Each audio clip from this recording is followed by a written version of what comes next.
For many of us, the day simply doesn't begin until we've had that first cup of coffee or tea. This familiar ritual is powered by caffeine, a natural stimulant that has become a cornerstone of modern life. But what exactly is it? Caffeine is a substance found in the seeds, nuts, and leaves of various plants native to Africa, East Asia, and South America. Its primary role in nature is to act as a natural pesticide, protecting the plants from insects. In humans, however, it acts quite differently, stimulating our central nervous system, which helps us feel more awake, alert, and focused. It's a remarkable compound that has been enjoyed in different forms for centuries, woven into the cultural fabric of societies across the globe. The sources of caffeine are wonderfully diverse and extend far beyond the humble coffee bean. While brewed coffee and espresso are perhaps the most famous delivery systems, you can also find a significant amount of caffeine in the leaves of the tea plant, which gives us black, green, and white teas. The cacao plant, the source of all our beloved chocolate, also contains caffeine, with darker chocolates generally having a higher content. In recent decades, the marketplace has expanded dramatically, introducing a wide array of new caffeinated products. Energy drinks, for instance, pack a powerful punch, and many popular soft drinks, particularly colas, have included caffeine as a key ingredient for over a century, contributing to their refreshing and uplifting effect. The reason caffeine is so widespread is because of the desirable effects it produces. That feeling of shaking off the morning grogginess or pushing through a mid-afternoon slump is caffeine at work. By stimulating the brain, it can enhance concentration, improve reaction times, and even elevate our mood. This is why so many people rely on it to boost their productivity at work, or to find the energy for a gym session after a long day. It's a tool we use to manage our energy levels and navigate the demands of our busy schedules. Its integration into our daily routines is so seamless that we often forget we are consuming a psychoactive substance with real, measurable effects on our physiology. However, because it is so common, it's easy to overlook that this substance has a direct impact on our bodies, particularly our cardiovascular system. The very mechanism that makes us feel so alert and ready for action also triggers a series of internal changes. Understanding this relationship is crucial for everyone, not just those who drink multiple espressos a day. It's about being an informed consumer and appreciating how our daily habits influence our long-term health. The journey of that morning coffee doesn't just end with a pleasant taste and a mental boost. It sets off a complex chain of events inside our bodies, starting with our blood pressure. When you take a sip of your favorite caffeinated drink, it begins a fascinating biological process. The caffeine is quickly absorbed from your gut into your bloodstream, and from there, it travels to your brain. Here, it plays the role of an imposter. It blocks the effects of a neurotransmitter called adenosine, which is responsible for promoting relaxation and sleepiness. As adenosine levels build up throughout the day, they signal to your brain that it's time to rest. By blocking these signals, caffeine essentially cuts the brake lines on your nervous system, leading to an increase in neuron firing. This sudden burst of brain activity is what makes you feel so wonderfully alert and awake after your morning brew.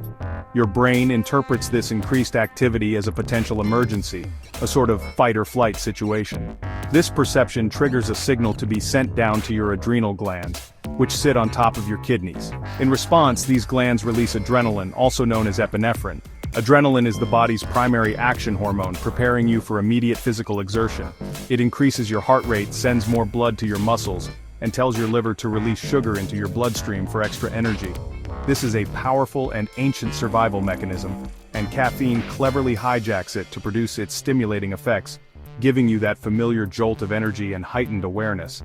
A key part of this adrenaline-fueled response involves your blood vessels. To increase blood pressure and ensure that blood can be delivered more forcefully around the body, adrenaline causes many of your blood vessels to narrow or constrict. Think of it like putting your thumb over the end of a garden hose. The pressure of the water flowing through it increases significantly.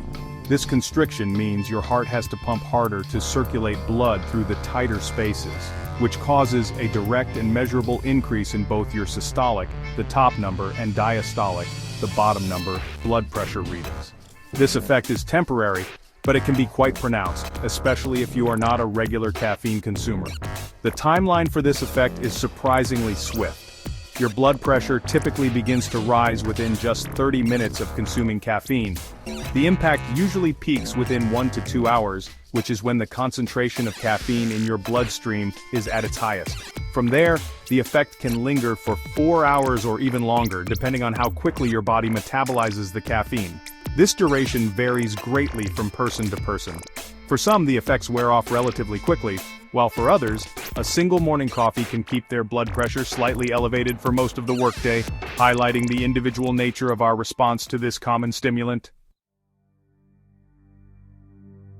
To understand your personal caffeine intake, it's essential to know how much is in the products you consume. The amounts can vary dramatically, and some sources might surprise you. A standard 6-ounce cup of brewed coffee, for example, typically contains between 75 and 100 milligrams of caffeine. A single 1-ounce shot of espresso has around 64 milligrams. If you prefer tea, a 12-ounce mug of black or green tea will give you somewhere between 45 and 75 milligrams. Even a 12-ounce can of cola contains about 45 milligrams. However, modern energy drinks have changed the game. A 16-ounce can of a popular brand like Monster can contain 160 milligrams, while a small 2-ounce 5-hour energy shot can pack in a staggering 200 to 230 milligrams. It's not just drinks you need to consider. Chocolate, especially dark chocolate, is also a source of caffeine. For a truly potent dose, look no further than dark chocolate-coated coffee beans, where a small 1-ounce serving can deliver as much as 336 milligrams of caffeine. This is a significant amount, nearly reaching the recommended daily limit in just a handful of treats. Even over-the-counter medications like certain headache tablets or alertness aids such as NoDoz use caffeine as an active ingredient. A single NoDoz maximum strength tablet contains 200 milligrams. Being aware of these hidden sources is crucial for accurately tracking your daily total and avoiding unintentional overconsumption.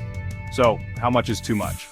For most healthy adults, the general consensus from health authorities like the FDA is that a daily intake of up to 400 milligrams of caffeine is generally considered safe. This is roughly equivalent to about 4 cups of brewed coffee, 2 energy shots, or 10 cans of cola. Consuming caffeine within this limit is not typically associated with dangerous or negative effects for the average person. However, it's important to remember that this is a general guideline. Individual sensitivity, body weight, and overall health status can influence how your body handles caffeine, so what is fine for one person might be too much for another. For certain groups, these recommendations change significantly. Pregnant individuals, for instance, are advised to limit their intake to no more than 200 milligrams per day. This is because higher levels of caffeine have been linked to an increased risk of complications. For children, the advice is even more cautious. The Dietary Guidelines for Americans recommends that children under the age of 2 should avoid caffeinated drinks altogether. For older children and adolescents, caffeine consumption should be carefully monitored, as their smaller body size makes them more susceptible to its effects. Keeping these specific limits in mind is key to ensuring caffeine is enjoyed safely by everyone in the family. While caffeine can be a helpful tool, it's particularly important for some individuals to approach it with caution. People who have already been diagnosed with high blood pressure, hypertension, need to be especially mindful.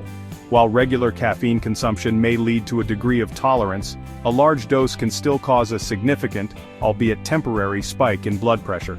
A recent study highlighted that for those with severe hypertension, readings of 160 over 100 millimeters of mercury or higher, drinking 2 or more cups of coffee per day, was associated with double the risk of death from a cardiovascular event. This underscores the need for careful management and discussion with a doctor about safe intake levels.